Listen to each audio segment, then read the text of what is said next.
Welcome back to another Khan Academy tutorial on West Explains Best. Today we're going to be taking on a geometry concept, areas of shapes on grids. So let's go ahead and get started.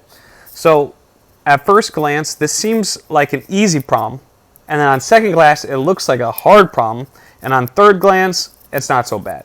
Okay, so first we have to find the area of the triangle below. So we know the area equals 1/2 the base times the height. So all we need to do is find the base and the height, right? Well, if you look here, where do we find the height? Well, the height would be something like this, or it could actually be something like this, okay, as long as it's perpendicular. But understanding which lines are perpendicular and what are the distance, that's tough to do. So that's why this problem seems like it's really tricky. But it's not so bad. So because the height needs to be perpendicular to the base, this problem can be difficult if you're trying to find the shape of this solid shape here.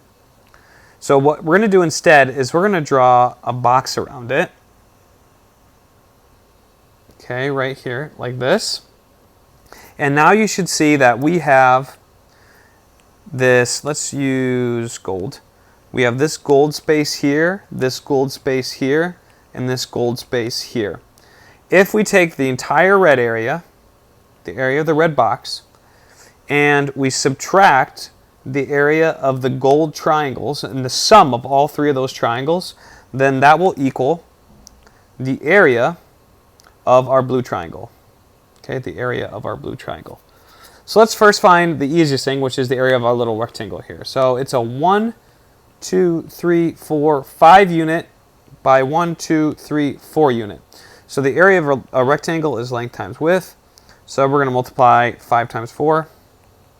So it's 20 square units. So we have the first component already.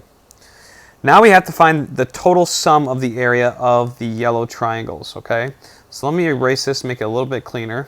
So the first triangle has an area, well, it has a length of 4. So using base times height, so this is area of the first triangle, 1/2.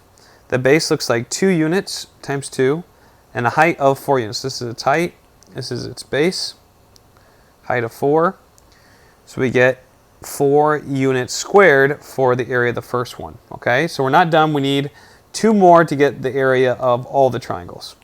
Let's go ahead and get our second one. This is the smallest triangle. So its area of 2, equals 1/2. The base, let's call the base 1 unit. And this is 1, 2, 3 units.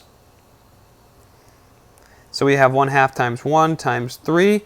That's 3 halves. Now, I want to address something real quick. The reason why we're deciding to use this method where we're subtracting is because these triangles that I'm drawing are at perpendicular angles with the base and the height. So it's very easy to find the base and height of those 3 triangles, whereas this one is very ambiguous in terms of where is that base, how long is the height, etc. Okay, so that's why we're doing that. So now we have the area of the second one. It is 3 halves, or 1.5. So now we're on to the third one. So area of the third triangle equals, and we need to find the distance. It looks like the height is 5. So 1/2 times 5 times the height, which is 1, 1, 2, 3, times 3. And we get 15 over 2, or 7.5. So now we have 20 minus 4 minus 1.5 minus 7.5 equals our area of the blue triangle. So let's go ahead and do that. Well, first thing I'm going to do is sum up these 3 together. -4 minus 1.5 minus 7.5, that gives us 7.5, 8.5, 9, -13, 20 minus 13. So that equals 7, equals area of our smaller triangle. And that's units squared, 7.